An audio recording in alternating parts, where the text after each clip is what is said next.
Yo guys, aujourd'hui nous sommes ici pour une nouvelle vidéo paranormale.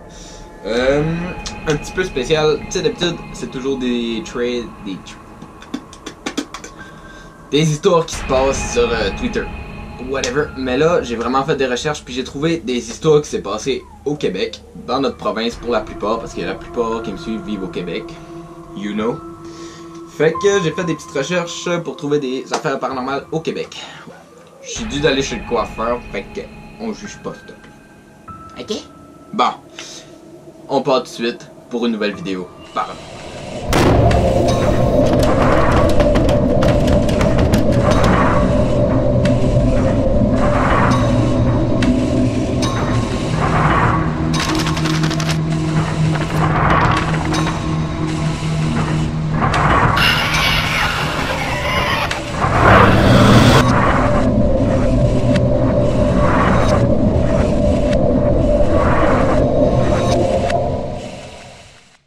Pour commencer, on va parler du cimetière Mont-Royal de Montréal, tabarnak. Comment que je parle? On va commencer par le cimetière Mont-Royal de Montréal, qui est un cimetière avec des phénomènes paranormaux.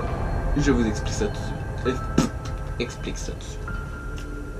A-E-I-O-U-Y, les voyelles, A-E-I-O-U-Y, les voyelles, la bicyclette. Dans le fond, la personne qui a été visiter le cimetière dit que durant le jour, les cimetières, c'est un endroit paisible. Un endroit où tu peux aller voir les gens décédés, tu peux aller faire des prières, tu peux faire plein de choses. Mais durant la nuit, ça devient un petit peu plus creepy, mon ami. T'as moins le goût d'y aller, c'est réputé pour... Ben, Chris, on va se le dire, il y a des morts en dessous de toi. On s'entend que c'est pas super.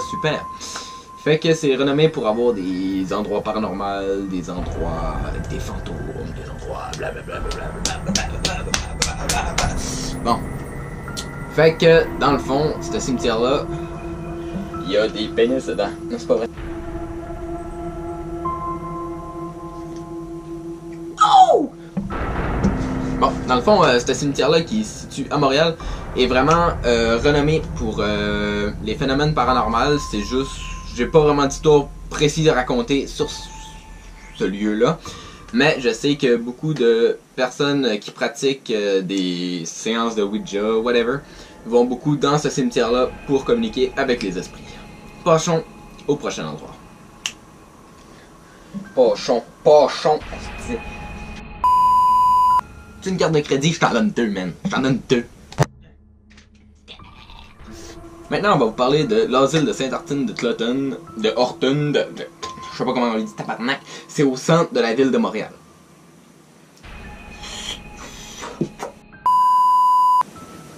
The Bluetooth is ready to pair. Bluetooth prêt pour l'appariement. Oh, wow! Wow! Ok. Dans le fond, cet asile-là, il y a 30 ans, elle a pris en feu. Puis, elle a apporté 8 personnes avec elle. Façon de parler, là. Elle a brûlé 8 personnes. Il y avait 8 personnes dedans qui ont péri. Ils ont juste brûlé.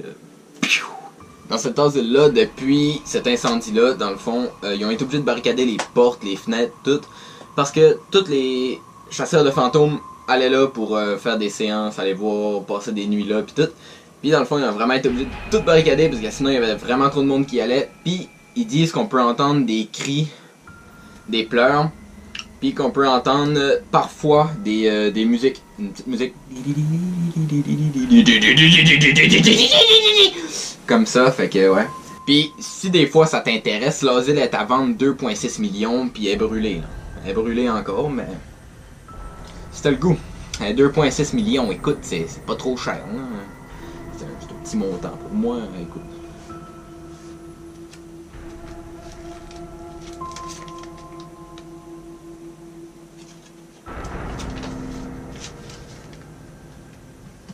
J'aime me le faire croire.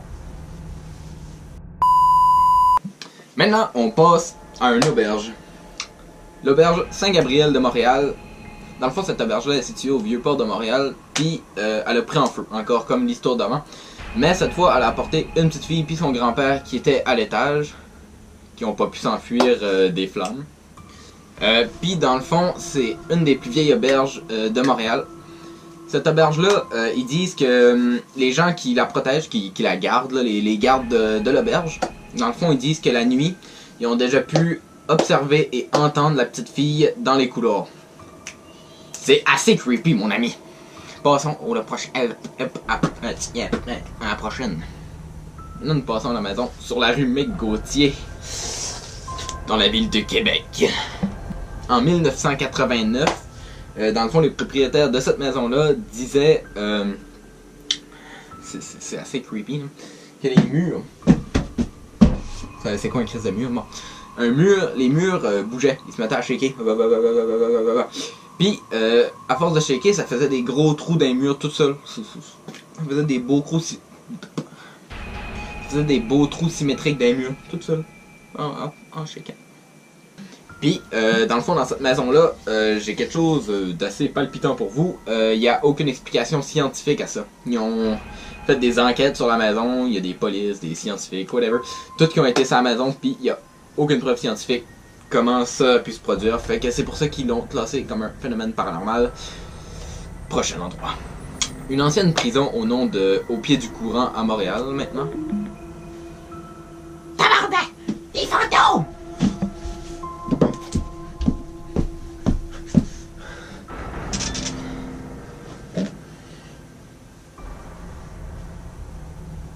Le monstre est Satan est parmi nous, attention, tabarnak! Cela, en fait, cette prison-là, c'est selon des témoignages. C'est pas prouvé, mais c'est des témoignages de personnes qui ont été dire ça.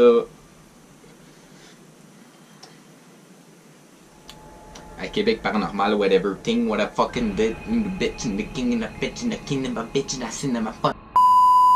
Puis, dans le fond, il y a 12 patriotes qui auraient été exécutés. Ok, ça c'est vraiment weird. Dans le fond, ils disent qu'on peut voir des fantômes avec des uniformes, ça j'y crois pas trop. Mais en tout cas, c'est devenu un endroit pour acheter de l'alcool au Québec.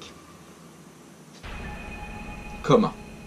Une vieille prison avec des meurtres dedans qui devient un endroit pour aller acheter de l'alcool. What the fuck? Et pour la dernière endroit, nous allons parler du château de Frontenac qui se situe dans la ville de Québec. Ok, selon l'ancien gouverneur de la France, ils disent avoir vu des spectres se promener. L'ancien gouverneur général de la France dit avoir vu des spectres dans cet endroit-là qui était à lui, d'après ce que je comprends. C'est plutôt creepy. Bon, ça va être tout pour aujourd'hui. C'était Will. Je vous invite à vous abonner, laisser un like, partager la vidéo pour pouvoir me faire du fame et gagner de l'argent pour pouvoir faire enlever les fantômes de ma chambre, peut-être. Parce qu'à cause de vous, il y a des fantômes dans ma chambre, pour en parler, yes. Bon, sur ce, bonne fin de journée. C'était Will. Peace.